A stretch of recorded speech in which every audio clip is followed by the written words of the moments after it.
Or do the rich people cringe and say, don't tell them that, Robert? Yes. Don't tell people what you know. Right. Keep them poor.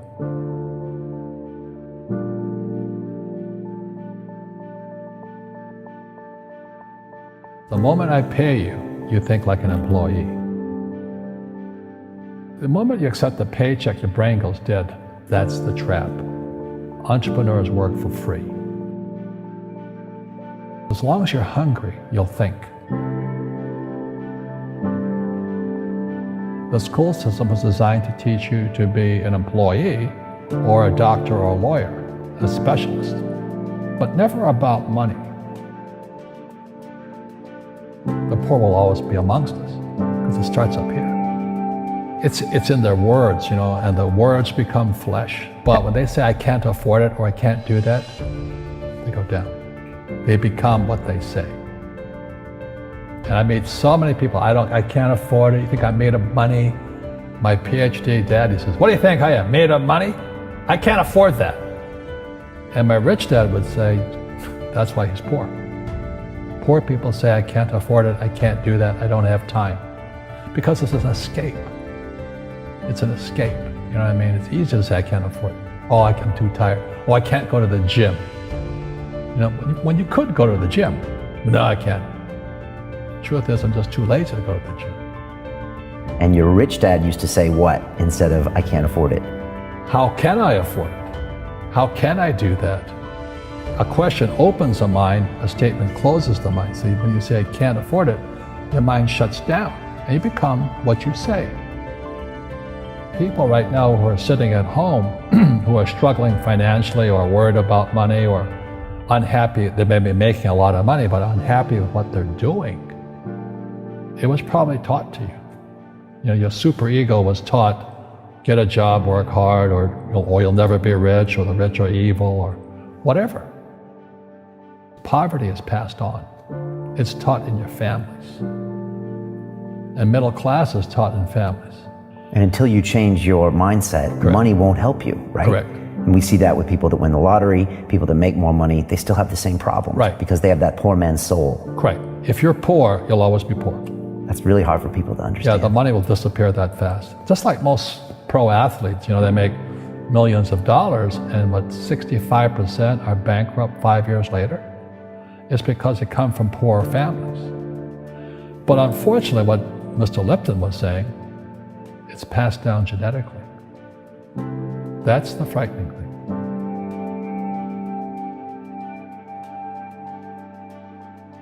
If you don't want to learn it, I can't help you. I have bad luck too. I've had financial crashes. I've had people stab me in the back, but they're all good because I grow from it. And that's spirituality. People who are afraid of making mistakes, like they teach in school, they don't ever grow. Because spirituality is there's good and there's bad, there's right and there's wrong, there's up and there's down. Most people only want to be right, they only want to be positive. Well, you can't have that, that's not reality. And the average person, the reason they're poor is they haven't failed. They play it so safe, they haven't made any mistakes like they taught in school. That means they don't learn anything. That's why the school system's actually fundamentally corrupt. It's anti-education. But the average guy is standing there, oh, I'm an A student, I'm going to do this all on myself. And a bunch of rugby players run you over, and you go, well, they're not playing fair. You're playing stupid.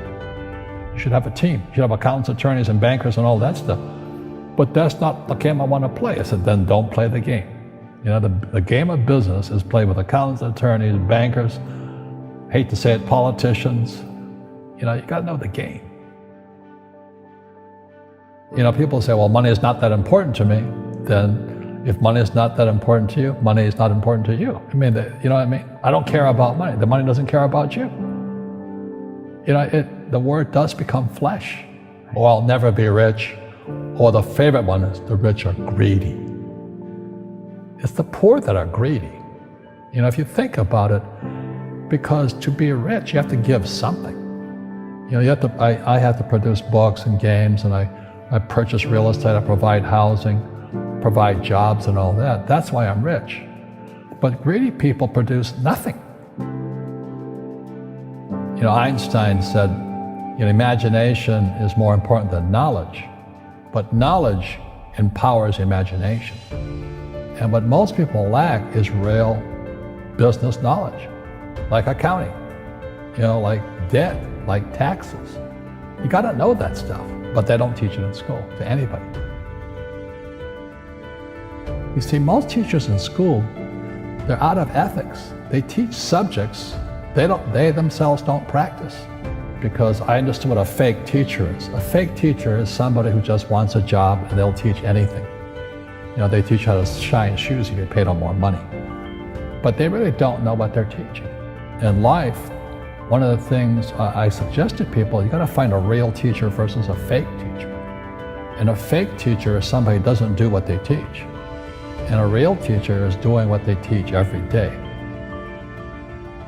Our school systems are making our students weaker. So in school, they have these things called now trigger effects. So you can't, as a teacher, you can't say anything that might upset the student. They don't want anything that might jar their point of view. You see people say, well, why don't you give the poor money? So the only problem with that is it just creates more poor people. Give a man a fish, he fishes for the day, or eats for the day. Yeah, you give a man a fish, you get a lot of people who want more fish, But you teach them to fish. We become creatures of our own habits. And until we break the habit, we don't change. Our schools don't teach that.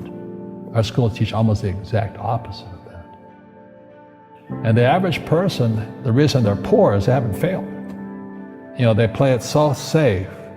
They haven't made any mistakes like they taught in school. That means they don't learn anything. That's why the school system's actually fundamentally corrupt. It's anti-education. So what I say to young people is you find your game. So my game financially is business, number one. Second is real estate. And that's why I pay no taxes. That's why Trump pays no taxes.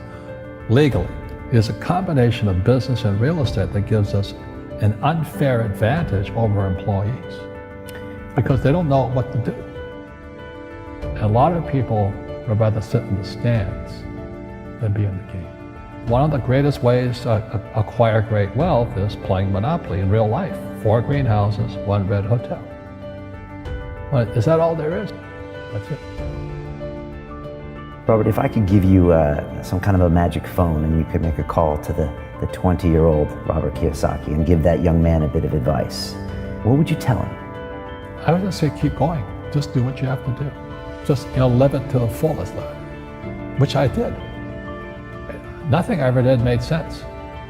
Could you imagine quitting a $120,000 a year job for $200 a month to go fight in Vietnam and almost die? It didn't make sense, but it was the best decision I made at that time. And I think what most people do is they let their parents or their friends talk them out of life. So afraid of failing. But failing is how we succeed. You look at guys like Edison and all that. They failed like 1,014 times before he invented the light bulb. Our schools punish you for making mistakes. And that's why we have so many people who are so afraid of admitting they make mistakes or afraid of failing.